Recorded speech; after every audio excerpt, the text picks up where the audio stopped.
Hello बच्चों, let's read the question. Question says the line x plus 3y minus 2 is equal to 0 bisects the angle between the pair of straight lines which one has equation x minus 7y plus 5 is equal to 0. Then find the equation of other line. First we see the key concept. The tangent of acute angle between two straight lines with slope m1 and m2 is given by m1 minus m2 divided by 1 plus m1 into m2 और इसका mode. क्या कह रहे हैं ये कि अगर दो स्ट्रेट लाइंस हैं, एक पेयर है स्ट्रेट लाइंस का, तो उनके बीच में जो एक्यूट एंगल बन रहा है, एक्यूट मतलब 90 डिग्री से कम जो एंगल बन रहा है, उसे हम कैसे फाइंड आउट कर सकते हैं. तो उसका टेंजेंट थीटा किसके इक्वल होगा, यानी टेंजेंट ऑफ एक्यूट एंगल का मतलब है tangent theta is equal to mod of m1 minus m2 divided by 1 plus m1 into m2. और यहाँ थीटा क्या है, एक्यूट एंगल है. देखिए दोनों के बीच में एंगल तो ये भी बन रहा है, तो डेफिनेटली एक एक्यूट होगा एक ऑब्ट्यूस होगा. अगर राइट एंगल है तो वो राइट एंगल बिल्कुल 90 डिग्री पर होंगे दोनों साइड ही. फिर तो अब हमें स्टेटमेंट में क्या दिया गया है, एक लाइन है x plus 3y minus 2 is equal to 0 और एक पेयर ऑफ स्ट्रेट लाइंस है. पेयर ऑफ स्ट्रेट लाइंस का मतलब है यहाँ हमारे पास दो लाइंस है. उन दो लाइंस में से एक लाइन की इक्वेशन हमें दी गई है. मान लीजिए ये दो लाइंस है या फिर ये कहिए एक पेयर ऑफ स्ट्रेट लाइंस है. ठीक है, इस लाइन की इक्वेशन हमें दी गई है x minus 7y plus 5 is equal to 0.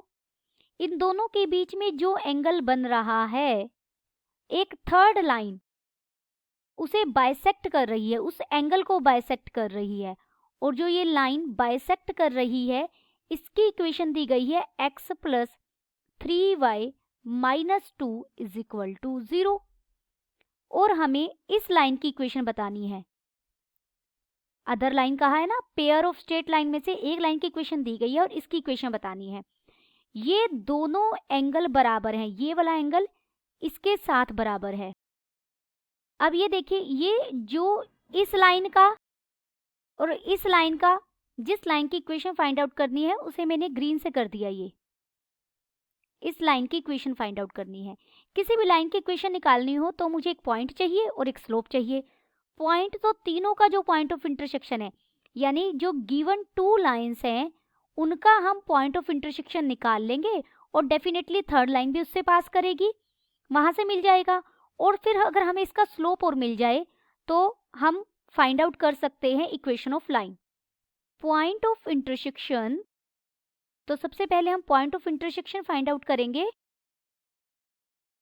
x plus 3y minus 2 is equal to 0 एक इस लाइन का, और दूसरी लाइन है x minus 7y plus 5 is equal to 0.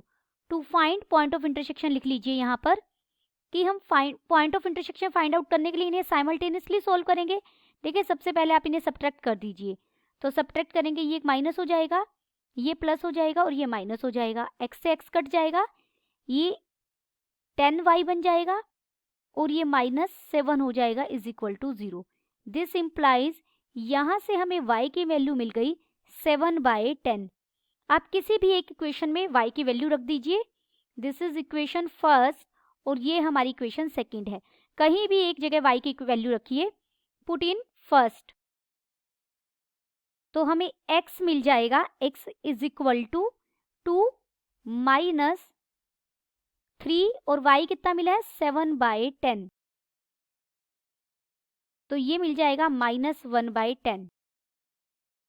Therefore point of intersection is तीनों लाइन का पॉइंट ऑफ इंटरसेक्शन है ये, क्या क्या, -1/10 और 7/10, तीनों लाइन यहाँ इंटरसेक्ट करेंगी। अब देखिए ये एंगल इस एंगल के बराबर है, तो ये एक कॉमन लाइन है, ये एक कॉमन लाइन दोनों के साथ इक्वल एंगल बना रही है। इसका स्लोप हम फाइंड आउट कर सकते हैं।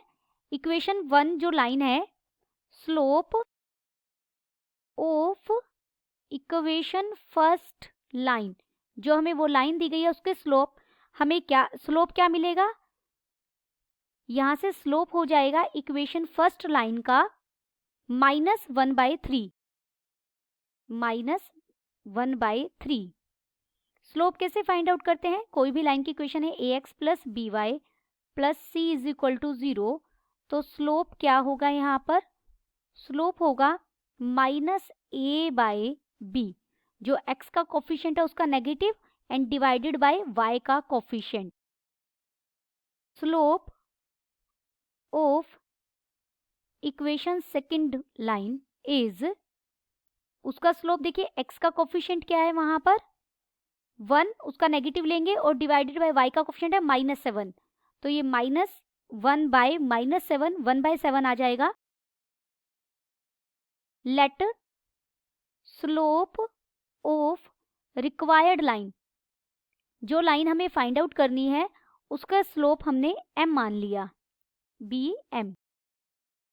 देयरफॉर दोनों के साथ इक्वल एंगल बना रही है, तो यानी -1/3 -m divided by 1 -m/3 equal हो जाएगा -1/3 -1/7 डिवाइडेड बाय 1 -1/21 के। देखिए ये कैसे लिखा मैंने, यहाँ बनाती हूँ अगेन डायग्राम। ये 2 लाइंस थी और एक इनके बीच में लाइन जा रही थी थर्ड, जो ये लाइन है ये इक्वल एंगल बना रही है। इस लाइन को मैं L1 बोल रही हूँ समझाने के लिए और इसको L2 बोल रही हूँ। L1 और L2 के साथ इक्वल एंगल बना रही है। मान लीजिए ये लाइन है, एक बार समझाने के लिए मैं जस्ट एग्जांपल के तौर पर आपको बता रही हूँ कि 60 डिग्री का एंगल बना रही है। ये लाइन इसके साथ भी 60 डिग्री का एंगल बना रही है और एक अनदर लाइन है L2, उसके साथ भी 60 डिग्री का एंगल बना रही है। अगर ये दोनों लाइंस एक ही डायरेक्शन में होंगी तो सेम ही हो जाएगी, L1 L2 के ऊपर ही हो जाएगी। लेकिन दो अलग अलग लाइंस हैं तो इसका मतलब दोनों की डायरेक्शन अपोजिट होगी। एक लाइन है, एक उसके साथ 60 डिग्री का एंगल बना रही है, दूसरी लाइन 60 डिग्री का एंगल बना रही है, तो डेफिनेटली है ना वो अपोजिट डायरेक्शन बनाएगी, तभी तो ये एंगल 60 बनेगा। अगर सेम डायरेक्शन बनाएगी तो बिल्कुल इसके ऊपर ही आ जाएगी, तो यानी ये 60 डिग्री। ये माइनस का साइन मैंने तो यूज किया है, मैंने इस लाइन और इस लाइन के बीच का एंगल का फॉर्मूला यूज किया की कॉन्सेप्ट से, और फिर इसके और इसके लिए एंगल का फॉर्मूला यूज किया, और दोनों इक्वल हैं तो टेंजेंट θ1 टेंजेंट θ2 के इक्वल होगा, यानी m1 - m2 divided by 1 + m1 × m2 का फॉर्मूला यूज किया। लेफ्ट में भी राइट में भी ये माइनस का साइन इसलिए लगाया क्योंकि एक लाइन के साथ बाकी दो लाइंस सेम एंगल बना रही हैं, तो डेफिनेटली एक क्लॉकवाइज बनाएगी एक एंटी क्लॉकवाइज बनाएगी, तो हमें एक साइड नेगेटिव साइन लेना होगा, वो आप किसी भी साइड ले सकते हैं।